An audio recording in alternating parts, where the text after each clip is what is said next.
another week, another challenge. Yes, sir. You know, Marvin Harrison Jr. Obviously, everyone knows what he's doing, but just give us your thoughts on what do you think are going to be some of the keys to at least trying to contain a guy like that? Obviously, just got to play physical. Bless has great size, great speed, great ability, but also we do the same. We have confidence and belief in ourselves. Obviously, ultimately, we're going to have to challenge him every play, make him earn it, be physical with him, make sure he doesn't have anything easy, and don't let him be comfortable out there. Yeah, from facing them last year, I don't know how much I have to go back and look, but you were on the field last year at Ohio State. From that experience, what did you learn that might help you this time going against him and really that offense overall? Just that offense. We know they kind of feed off of explosive plays and just getting down the field, getting vertical, and different things like that. And obviously, last year we didn't control the line of scrimmage very well. I think they averaged like 9 or 10 yards of carry on us or something like that. So ultimately, we know how to play physical. They out physical us last year. We don't want that to happen this year. And then kind of limit explosives on the outside. Don't let them get vertical. Just play with sound technique, play with great fundamentals, great eye discipline, and just challenge them all day. Aside from his size, what type of addition is Nizer for you guys in the secondary? And how will he be able to help you in this matchup where you guys have kind of been overmatched against Ohio State's receivers in the past? Oh, I think Nizer brings a great addition. He's super smart. Outside of that, he has, like you said, great size, physical guy, can run as well. He challenges, he gets out there, and I love his mindset, very competitive, doesn't want to give up a catch or anything like that. So I think he brings a lot to the defense, and it's going to help us a lot this weekend as well. Are you guys surprised at how fast he's been able to make this jump from D2 ball, and now you're counting on him for big time snaps Saturday night in Camp Randall against one of the nation's best receivers? Oh yeah, no sir, not at all. He came into when I first seen him play in camp. He came in and just caught right on really fast. And you could see the ability right away, how good he was, impressed, and just using his length and his speed as well. Also, and then you watch his film even at Grand Valley State where he was at. He was a baller, and I think he was an All-American there. So guys was a baller. You knew he had the talent, and you knew it really wasn't going to be no drop off once he got here. You watched his film before or when he got signed? Oh yeah, I watched his film just to see what we were getting, scout him out a little bit. And I thought I was like, yeah, texted Coach Haynes. I'm like, yeah, you guys got to steal. This guy's great.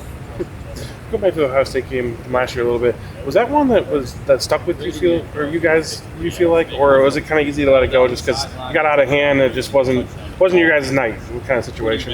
Yeah, I think it left a bad taste in our mouths for a while, just because we got embarrassed on national television. So that's just not something you want to go about. But I think we were able to get over it quick because at the same time, you have to attack the next week and just stuff like that. But going into this week, I think that's something this team has never forgotten. We know that they embarrassed us, and we know ultimately we have to get the win. And we just have to play way better than we did last year.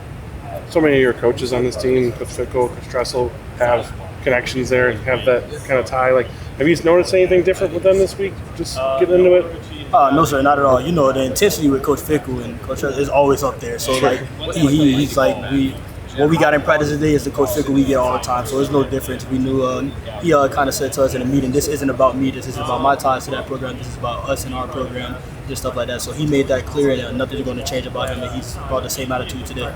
Last year after that Ohio State game, Jim Leonard described how the defense played as maybe seeing ghosts a little bit. What do you think went so wrong for that secondary last year? We just didn't execute at all. We watched the film after. It was bad. It was brutal after every play. We weren't executing. We were messing up something. So I just think kind of in a way the moment got too big for us. We just weren't executing. We didn't play sound as a defense. Everything that Coach Leonard called, we weren't executing. So just the moment got too big, and we weren't playing up to our standard at all. What have you seen from Kyle McCord on film so far, the quarterback? He's a great player. Good quarterback. Can make the throws as well. Obviously there's with a guy like C.J. Stroud last year, there's a little bit of a drop off, but that's no knock to him. He's still a great player.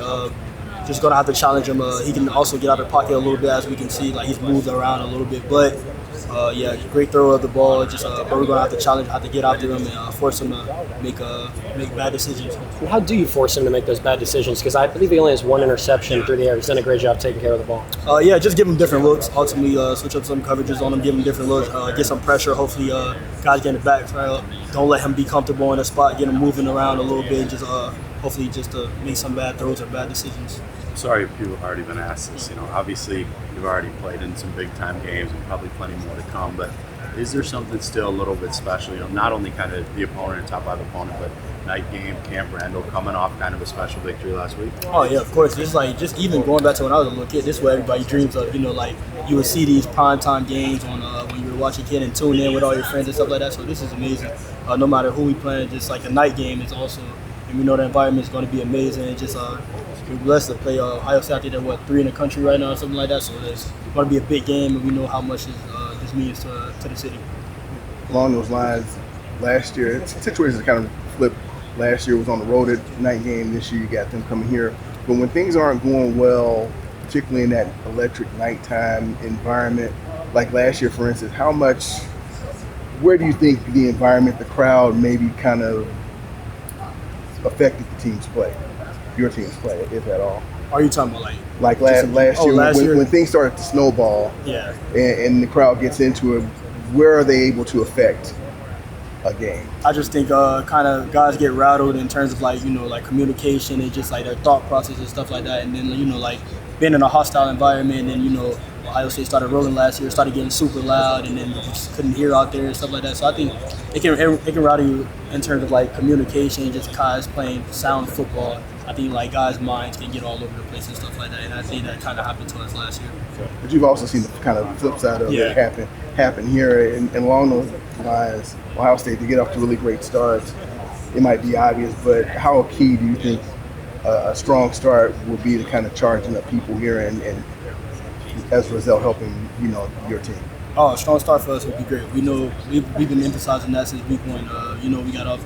Even when we got off a slow start at Buffalo, that's something that we've been emphasizing for the rest of the season. So we know we ultimately got to start fast. We can't let them control the game from the top to bottom. And then just one thing that coaches are emphasizing with us, no matter what happens in the game, stay the course. This is a 4-quarter game. No matter what happens, you have to keep playing because ultimately the game's never over until all zeros are on that clock. So you got to keep playing. You get the sense that, from the locker room and from your teammates, you get the sense that this is a revenge game for what they did to you last year? Yeah. Oh, yeah, definitely. We know it's not just like saying that, this is a revenge game, but everybody knows the attitude of it. Like they said, they embarrassed us on national television last year, and then we ultimately know we got to get back. We got to be more competitive. We cannot get did like that again this year. So just kind of guys are amped up. We know what type of game it's going to be, and we have to play up to the moment.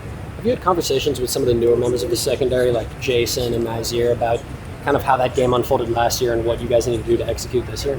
Oh yeah, we were just talking about that today while watching film. I just said like we were watching a couple plays of the cutoff from the last year game, and we were just like I was like yeah, we didn't control the line of scrimmage. They were gashing us all night. Just like guys, I just feel like we were rattled. I feel like this year is a different attitude. We know what to expect. These guys embarrassed us last year, so we know we want to repay that favor and just get this win. So it's like that all across the secondary and all across the players.